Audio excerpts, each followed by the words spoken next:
खेड तालुक्याच्या राजकारणात शिवसेनेला भाजपशी युती करण्यापेक्षा आणि राष्ट्रवादीचा पाठिंबा घेण्यापेक्षा काँग्रेसचे अमोल पवार यांना सोबत घेणे सोपे ठरणार आहे।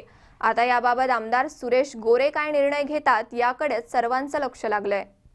खेड तालुक्याच्या राजकारणात आमदार सुरेश गोरे यांच्या नेतृत्वाखाली शिवसेनेनं एक नंबरचा पक्ष म्हणून बाजी जरी मारली असेल तरी पंचायत समितीमध्ये बहुमतासाठी आवश्यक असलेल्या 8 जागांना कडुसकनातून अवघ्या 4 मतांनी वंदना धमाले यांना पराभूत व्हावे लागल्याने हुलकावणी बसली आहे।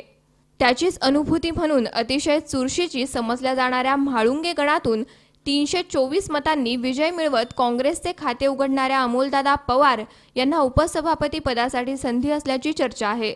शिवसेनेला भाजपशी युती करण्यापेक्षा आणि राष्ट्रवादीचा पाठिंबा घेण्यापेक्षा काँग्रेसचे अमोल पवार यांना सोबत घेणे सोपे ठरणार आहे।